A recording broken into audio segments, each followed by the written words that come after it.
नमस्कार, आप सभी का स्वागत है मनी टाइम में और मैं हूं आपके साथ सिमरनजीत सिंह। इसमें हम बात करने वाले हैं दिन भर की कुछ बड़ी बिजनेस और पर्सनल फाइनेंस से जुड़ी खबरों की और आपको उनका असर भी बताने की कोशिश करेंगे। तो आज की बुलेटिन की शुरुआत करते हैं। बुलेटिन की शुरुआत करते हैं व्हाट्सएप से जुड़ी खबर से। दरअसल इसी हफ्ते केंद्र सरकार ने व्हाट्सएप के उन यूजर्स को चेतावनी दी है जो डेस्कटॉप पर इस्तेमाल करते हैं व्हाट्सएप का app. Computer emergency response team यानी कि CERT इन ने 9 अप्रैल को उन लोगों के लिए हाई सेवेरिटी वार्निंग जारी की है जिन्होंने अपने पीसी पर व्हाट्सएप का डेस्कटॉप ऐप इंस्टॉल किया हुआ है।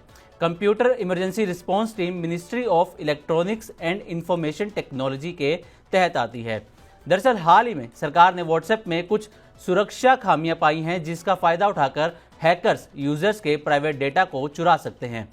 साथ ही आपका अकाउंट भी हैक होने का खतरा है। सरकार ने व्हाट्सएप यूजर्स को सलाह दी है कि वे अपने व्हाट्सएप ऐप को तुरंत अपडेट करें क्योंकि नए अपडेट में इन खामियों को ठीक कर दिया गया है। इसके अलावा यूजर्स को किसी भी संदिग्ध लिंक पर क्लिक करने से बचने की सलाह दी गई है। अब बढ़ते हैं अगली खबर की तरफ और ये खबर अमेरिका चीन टैरिफ वॉर से जुड़ी है। दरअसल अमेरिका और चीन के बीच चल रहे टैरिफ वॉर से भले ही दोनों देश नुकसान झेल रहे हों, लेकिन आपको इस वॉर से फायदा होने वाला है। जल्द ही आपको टीवी, फ्रिज, मोबाइल के साथ साथ अन्य इलेक्ट्रॉनिक प्रोडक्ट सस्ते दामों में मिल सकते हैं। दरअसल अब अमेरिका चीन टैरिफ वॉर का असर दिखने लगा है और चीन की इलेक्ट्रॉनिक कंपोनेंट्स बनाने वाली कंपनियां परेशान हैं। कंपनियां इसलिए परेशान हैं क्योंकि अमेरिकी बाजार में मांग गिर रही है और बढ़ते टैरिफ के कारण कंपनियों के पास लिमिटेड ऑप्शंस हैं। इसका असर ये हो रहा है कि चीनी कंपनियां भारतीय कंपनी को इलेक्ट्रॉनिक कंपोनेंट्स 5% तक सस्ते देने की पेशकश कर रही हैं। यही वजह है कि TV, fridge, mobile, smart gadgets बनाने वाली कंपनियां इस मौके का फायदा उठाने के लिए मई-जून से यानी कि अगले 1 से 2 महीने में नई खरीदारी के लिए कॉन्ट्रैक्ट फाइनल कर रही हैं। भारत में करीब 75% इलेक्ट्रॉनिक पार्ट्स चीन से ही आते हैं और चीन के दाम घटाने से भारतीय कंपनियों को 2 से 3% तक की बचत होगी। अब कंपनियों को बचत होगी तो इसका फायदा आम ग्राहकों को भी होगा और इलेक्ट्रॉनिक प्रोडक्ट्स कम दाम में मिलेंगे। अब आते हैं अगली खबर पर और ये खबर जुड़ी है फास्ट इंटरनेट से। दरअसल अभी तक ये खबरें थी कि भारत में फास्ट और दूर दराज तक इंटरनेट पहुंचाने के लिए एलन मस्क की कंपनी स्टारलिंक दस्तक देने जा रही है और एयरटेल, जियो जैसी कंपनियों ने स्टारलिंक के साथ करार किया है। लेकिन अब कई मीडिया रिपोर्ट्स में यह दावा किया जा रहा है कि स्टारलिंक को टक्कर देने के लिए एप्पल की satellite communications partner company global star अब भारत में कदम रखने की तैयारी कर चुकी है। इसके लिए कंपनी ने रेगुलेटरी अप्रूवल्स के लिए अप्लाई भी कर दिया है। अगर ग्लोबल स्टार को सरकार से मंजूरी मिल जाती है तो एलन मस्क अकेले नहीं होंगे जिनकी कंपनी का सैटेलाइट इंटरनेट भारत में अपनी सेवा देगा। इस रेस में ग्लोबल स्टार का नाम भी जुड़ सकता है और दोनों कंपनियों में जबरदस्त टक्कर देखने को मिल सकती है।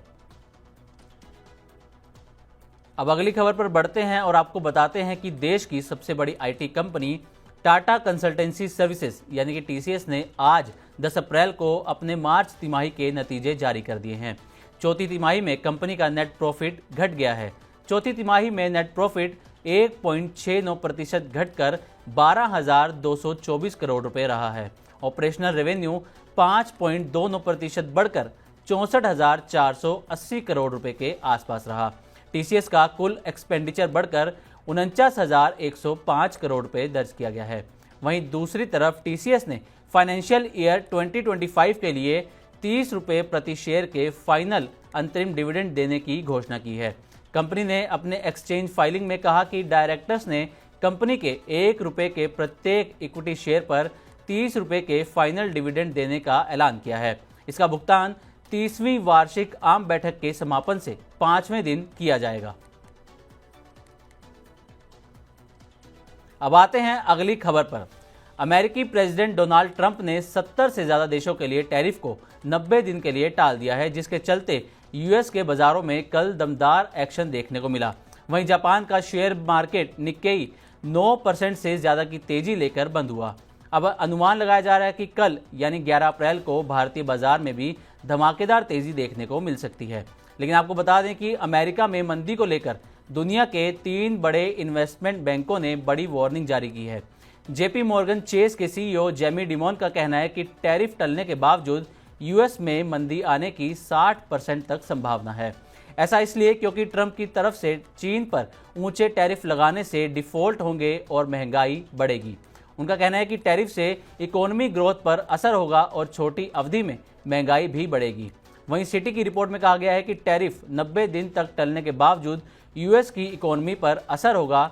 ग्रोथ में धीमेपन, महंगाई में उछाल को अमेरिका अवॉइड नहीं कर सकता। गोल्डमैन सैक्स के रिपोर्ट का दावा है कि पॉलिसी को लेकर अनिश्चितता से ग्रोथ पर असर होगा और अगले 12 महीने में मंदी आने की 45% तक संभावना है। तो ये थी मनी टाइम में आज की कुछ बिजनेस और पर्सनल फाइनेंस से जुड़ी खबरें। आज के लिए बस इतना ही। उम्मीद करते हैं आपको आज का मनी टाइम पसंद आया होगा। इसी तरह की और भी खबरों से अपडेट रहने के लिए देखते रहें मनी 9 और सब्सक्राइब करें हमारा चैनल।